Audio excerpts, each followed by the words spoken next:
नमस्कार दोस्तों, स्वागत है आपका बुक एंड बियॉन्ड चैनल में। आज हम बात करेंगे एक ऐसी किताब की जो सिर्फ पैसे के बारे में नहीं है, बल्कि उस सोच के बारे में है जो हमें अमीर या गरीब बनाती है। किताब है the psychology of money, Morgan Housel द्वारा लिखी गई। यह किताब बताती है कि पैसा कमाने से ज्यादा जरूरी है उसे समझदारी से संभालना। तो चलिए शुरू करते हैं एक दिलचस्प और सोच बदल देने वाली कहानी। अध्याय 1। कोई भी चीज पैसे से ज्यादा दिमाग से चलती है। कहानी शुरू होती है एक आम आदमी से। नाम रख लो राहुल। राहुल बचपन से देखता है कि उसके पापा दिन रात मेहनत करते हैं, पर फिर भी पैसे की तंगी रहती है। दूसरी ओर उसके एक चाचा हैं जो ज्यादा नहीं कमाते, पर हमेशा सुकून में रहते हैं।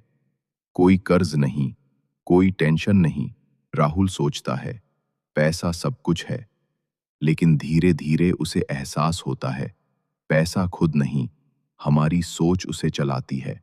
अध्याय 2। हर किसी की पैसे की सोच उसकी जिंदगी के अनुभव से बनती है। राहुल का दोस्त विवेक एक अमीर घर से है। उसे शेयर मार्केट, इन्वेस्टमेंट, रिस्क लेना आसान लगता है। वहीं राहुल, जिसने आर्थिक तंगी देखी है, वो पैसे को बचाने में विश्वास करता है। यहाँ लेखक कहते हैं, आपका व्यवहार पैसा बनाने से नहीं, आपकी पिछली यादों से बनता है। हर कोई पैसे को अलग नजरिए से देखता है, इसलिए किसी की सलाह हमेशा आपके लिए सही नहीं हो सकती। अध्याय 3। धैर्य अमीरी की कुंजी है। राहुल को एक दिन एक स्टॉक में अच्छा मुनाफा होता है। वो खुश हो जाता है और जल्दबाजी में अपने सारे पैसे दूसरी कंपनी में लगा देता है। अगले हफ्ते वो पैसा डूब जाता है। तभी उसके चाचा कहते हैं, धैर्य रख बेटा, दौलत वक्त मांगती है, जुआ नहीं।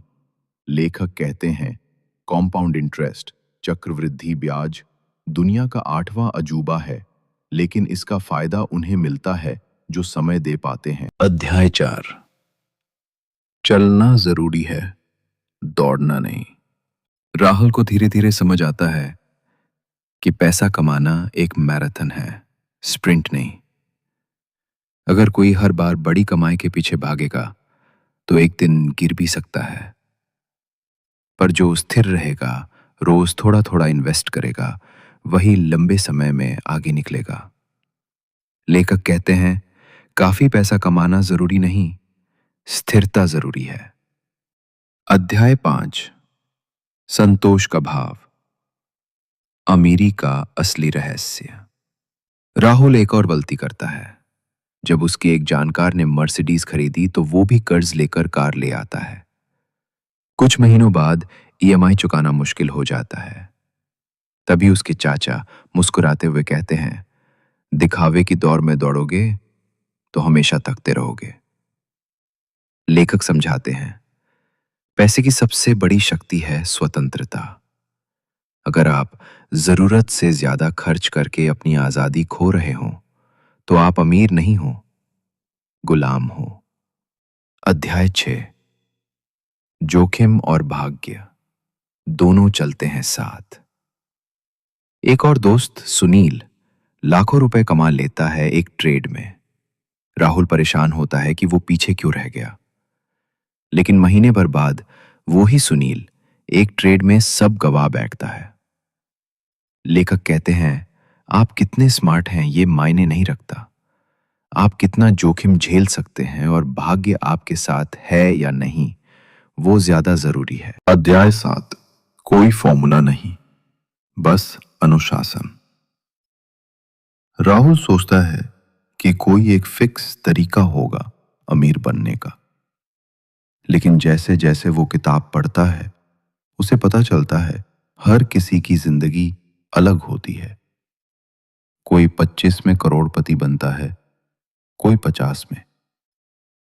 लेखक समझाते हैं, आपको अपनी यात्रा खुद तय करनी है। पैसे से ज्यादा जरूरी है उस पर विश्वास और अनुशासन रखना। अध्याय 8। अपनी परिभाषा खुद बनाओ सफलता की। राहुल अंत में वही करता है जो उसके लिए सही है। कम खर्च, स्मार्ट इन्वेस्टिंग, धैर्य और संतोष। वो दिखावे से दूर रहता है और अपने जीवन में संतुलन रखता है।